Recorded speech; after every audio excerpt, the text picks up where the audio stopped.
तो चलिए शुरू करते हैं जोसेफ मर्फी की किताब the power of your subconscious mind से, जहां पर ये किताब खास आपके लिए लिखी गई है।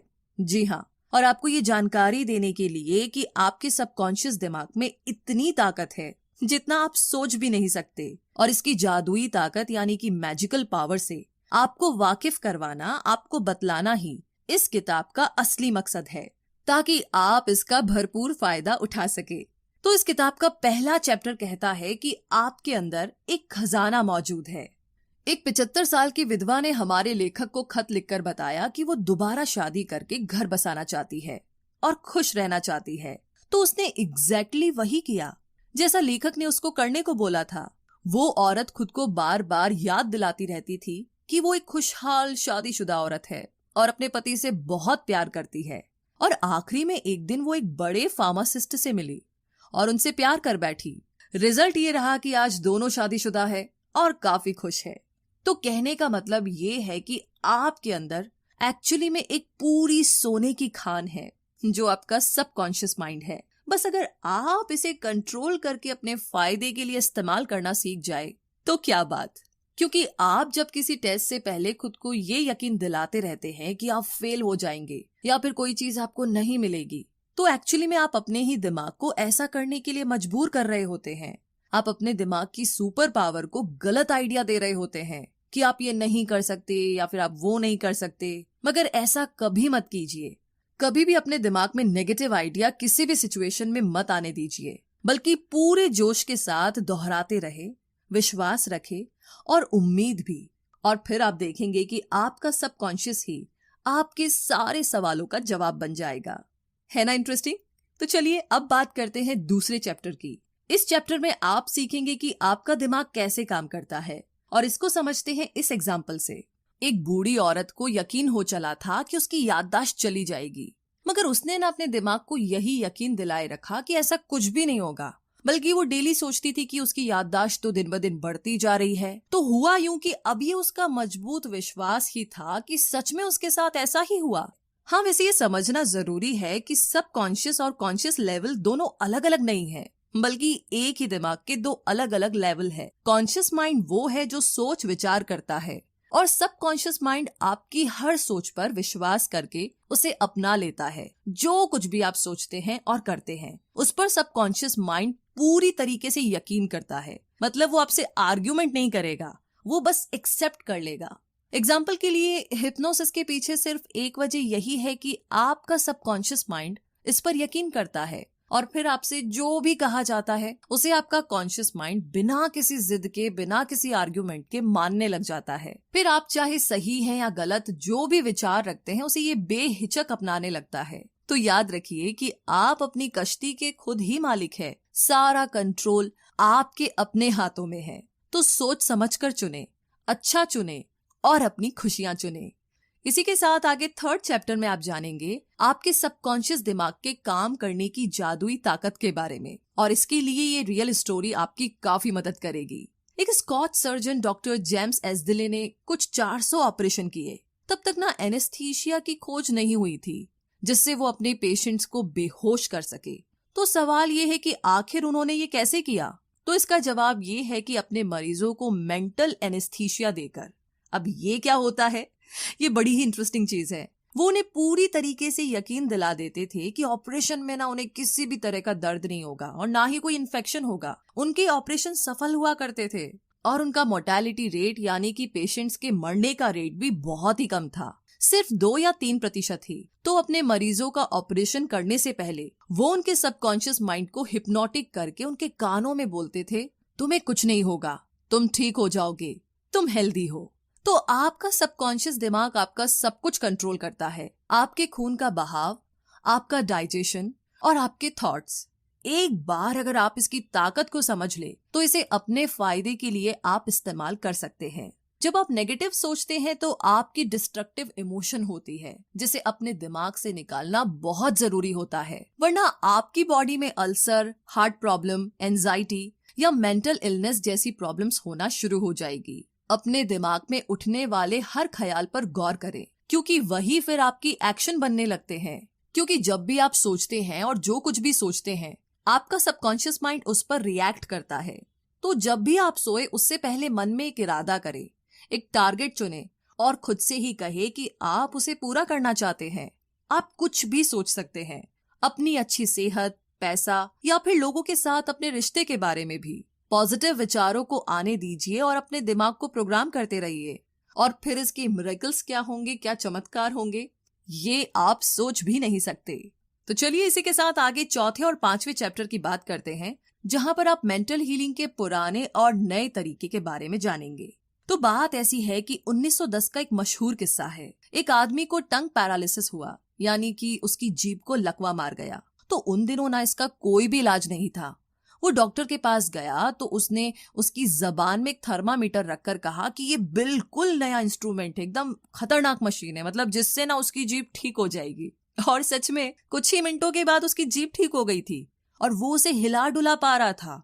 तो बहुत से एक्सपेरिमेंट में हिप्नोसिस किए गए लोगों को आसानी से ये यकीन करा दिया जाता है कि उन्हें कोई खास बीमारी है, और फिर वे लोग सच में उसी बीमारी के सिम्टम्स दिखाने लगते हैं, क्योंकि उनका सबकॉन्शियस दिमाग कही हुई बातों पर यकीन कर लेता है। इसमें ना इतनी ताकत होती है कि वे उसी तरीके से एक्ट भी करने लगता है, जो बहुत ही अजीब है मतलब सुनने में। बट आप कभी सोचेंगे ना, एक्चुअली आपके साथ भी यही हो रहा होता है। ये अपोजिट भी काम करता है। जब किसी मरीज के सबकॉन्शियस दिमाग को यकीन दिलाया जाता है कि वो ठीक हो रहा है, तब ऐसा लगता है कि वो कभी बीमारी का शिकार ही नहीं था। तो आपके शरीर पर कोई असर तब तक नहीं होगा जब तक आपका सबकॉन्शियस माइंड ऐसा करने को ना बोले। हमेशा अपने सबकॉन्शियस दिमाग की ताकत को याद रखिए। न जाने आपके जीवन में इसकी बदौलत कब क्या चमत्कार हो जाए। इसीलिए ना कोई भी मौका मिस ना करे। तो आज हम सब अपने सबकॉन्शियस माइंड की पावर से वाकिफ है, इसके बारे में जानते हैं, मगर हम में से बहुत से लोग इसका सही इस्तेमाल करना नहीं जानते हैं। उन्हें ये पता नहीं होता है कि इसकी ताकत से कैसे अपनी जिंदगी को बदला जा सकता है। वैसे ऐसा करने के लिए ना सबसे पहले तो ये जानिए कि आपको क्या चीज हील कर सकती है, ठीक कर सकती है, और फिर उसे अपने सबकॉन्शियस माइंड को गाइड करने में इस्तेमाल करें। दिमाग में कोई एक प्लान बनाइए, उसे काम करता हुआ आप देखिए, फिर बुरे या नेगेटिव ख्याल ना आने दे, क्योंकि ऐसा करना बेवकूफी होगी। और आखिरी बात ये कि प्रेयर करें और अपनी दुआओं पर यकीन रखें। इसी के साथ आगे चैप्टर नंबर 6, जहां पर आप जानेंगे मेंटल हीलिंग की प्रैक्टिकल टेक्निक के बारे में। कहने का मतलब ये कि जब गोल्डन गेट ब्रिज बना तो इंजीनियरिंग कंपनी के पास एक प्लान था। इस प्लान में पहली बार स्ट्रेस और स्ट्रेंथ की बात कही गई थी, जो ब्रिज पर पड़ सकता था। तब उन्होंने एक मजबूत और पूरी तरह से आइडियल ब्रिज के बारे में सोचा और उसे प्रैक्टिकली टेस्ट भी किया गया। ये सारे स्टेप्स ऑर्डर में किए गए और कोई भी स्टेप पहले या बाद में नहीं अपनाया गया, वरना ब्रिज पूरी तरह से नाकामयाब रहता। तो जिस तरह हमारी दुआएं सुनी जाती है, वे भी कुछ इसी तरह होती है, जैसे कि जो भी हमें मिलता है ना पहले ना बाद में, बिल्कुल सही वक्त पर मिलता है। तो इनमें से ना जो सबसे पहली टेक्निक है वो है पास ओवर टेक्निक, यानी कि सिंपल तरीके से अपने थॉट्स और इच्छाओं को अपने सबकॉन्शियस माइंड में रखते जाइए, ताकि आप किसी भी तरह की सिकनेस दूर कर पाए। जैसे कि कोई छोटी सी लड़की जिसका गला खराब है और बुरी तरह खांस रही है, वो अगर खुद से मजबूत इरादे से ये कहे कि मेरी बीमारी जा रही है, ये दूर हो रही है, तो घंटे भर के बाद में ही सच में वो ठीक महसूस करने लगेगी, बिना किसी मेडिसिन के। और दूसरी सिंपल टेक्निक है विजुअलाइजेशन टेक्निक। आप विजुअलाइज करके अपने दिमाग में इमेज बना करके, इमेज क्रिएट करके ऐसा कर सकते हैं। जो आप चाहते हैं उसे हरदम ख्यालों में रखिए।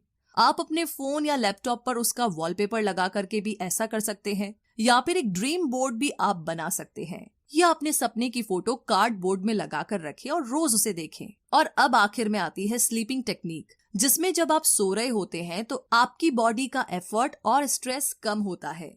उस वक्त आपका सबकॉन्शियस एक्टिव हो जाता है और आपके विचार और भी बेहतर ढंग से अब्सॉर्ब कर लेता है, जिससे आपके दिमाग और शरीर को अपनी चाही गई चीज हासिल करने में मदद मिलती है।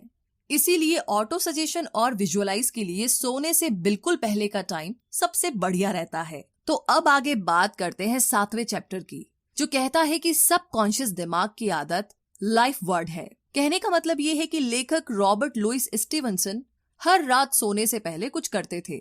वो सोने से पहले अपने सबकॉन्शियस माइंड को उन सारी कहानियों से भर देते थे जो कि उन्हें लिखनी होती थी, और इस तरीके से वो कहते हैं कि उनके सबकॉन्शियस माइंड की डीप पावर उन्हें एक बढ़िया कहानी पूरी तरीके से तैयार करके देती है, जिसे बाद में वो लिख लेते थे।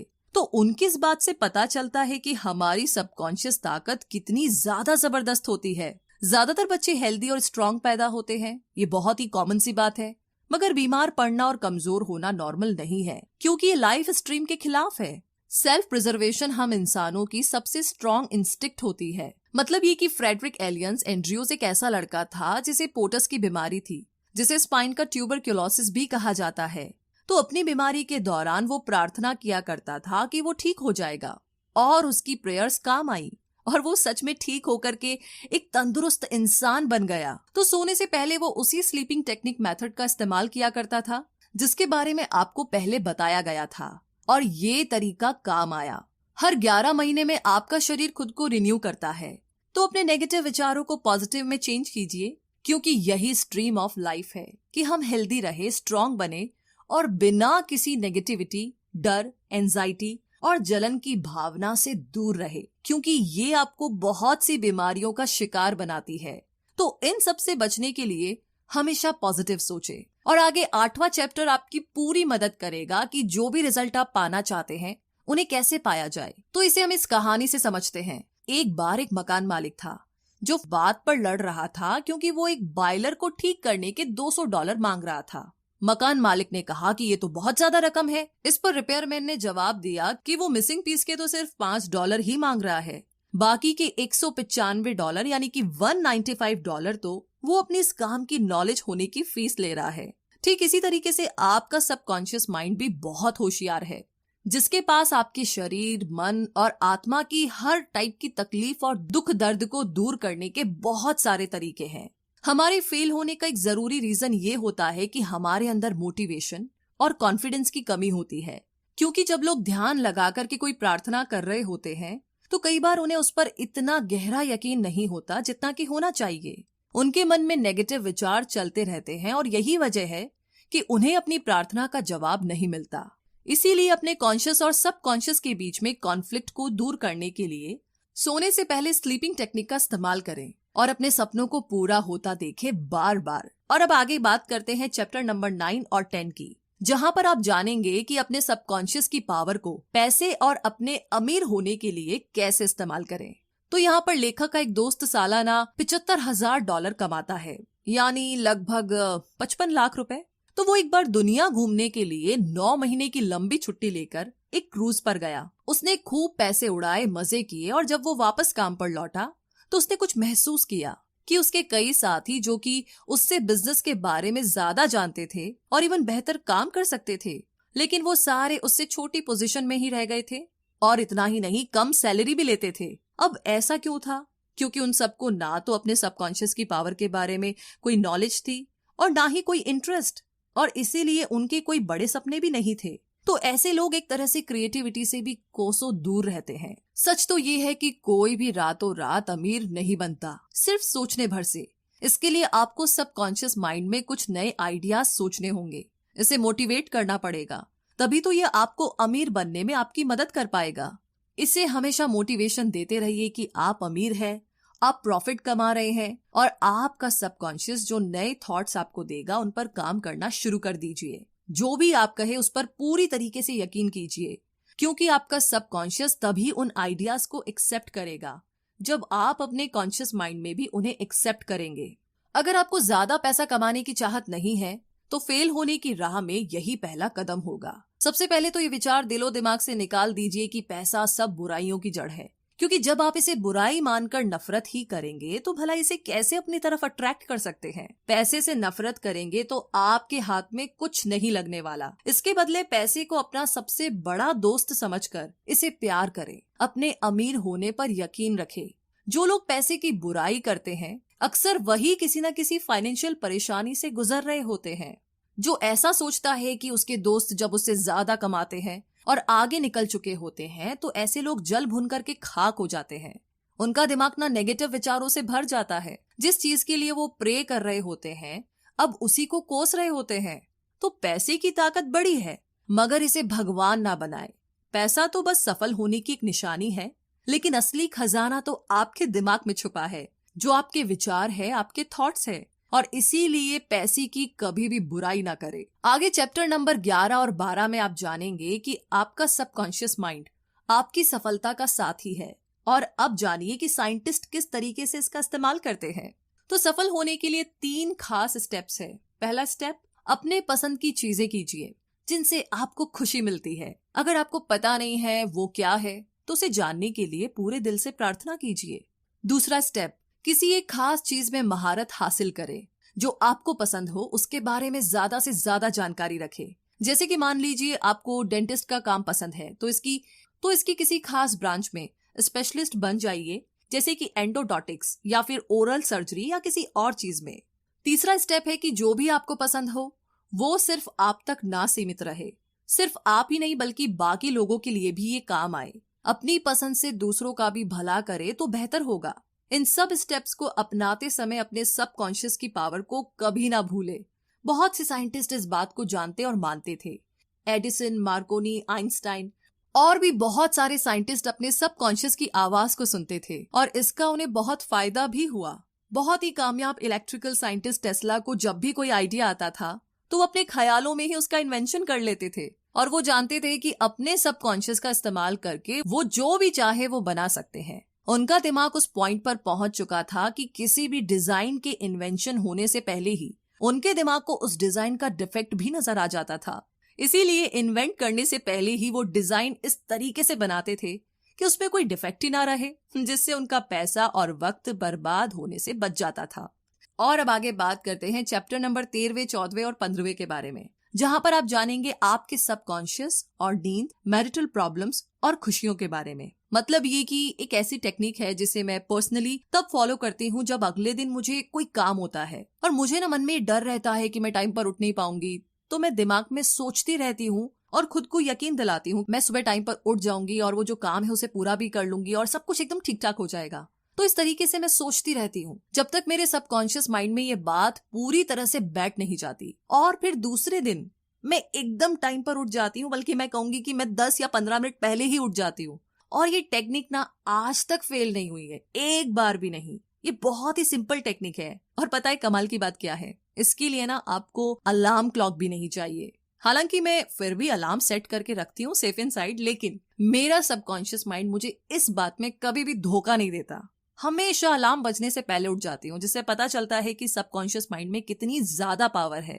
गाइडेंस का मतलब हमेशा किसी चीज से या पैसे की मदद से नहीं होता।